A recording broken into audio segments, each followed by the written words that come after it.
The Runaway. One morning Thomas woke feeling ill. The Fat Controller sent him to the big station to see if they could make him better there.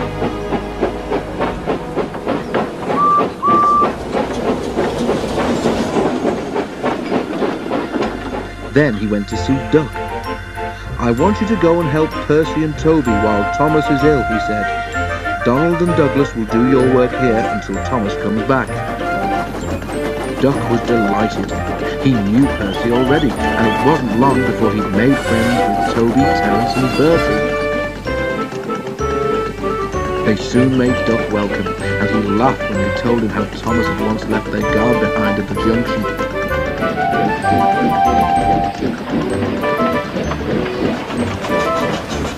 Even Annie and Clarabelle were impressed.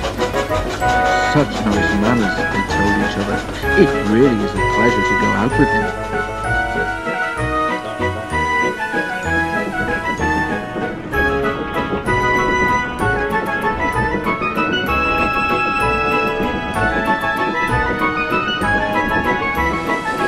When Thomas came back, Annie and Clarabelle told him how well Duck had managed.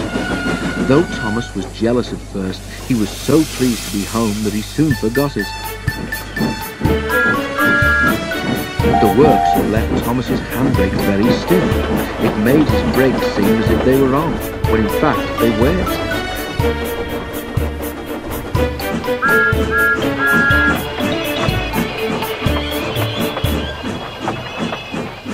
And Thomas's driver and fireman soon learnt to be extra careful.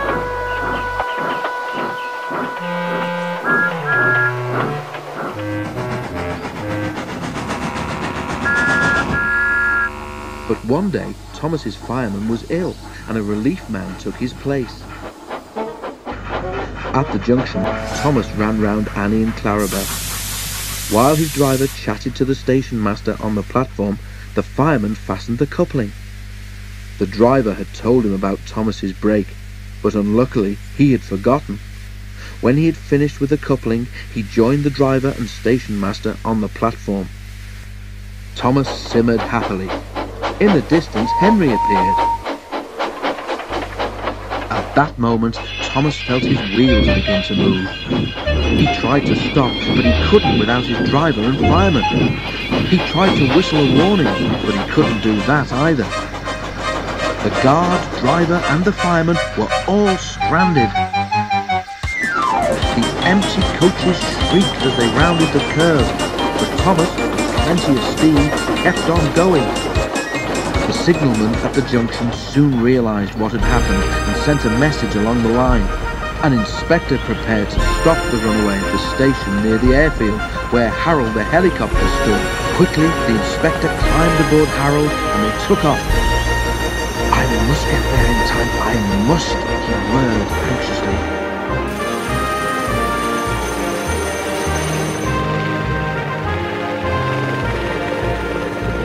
Thomas was tiring. "I need to stop, I need to stop," he panted wearily.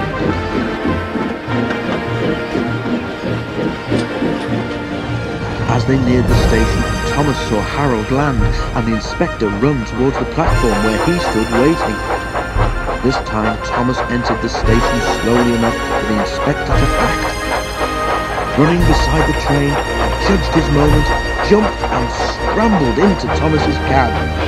Then he put the brake hard on. With a sigh of relief, Thomas stopped. The inspector mopped his brow. "Phew," he remarked. Wearily, Thomas agreed with him.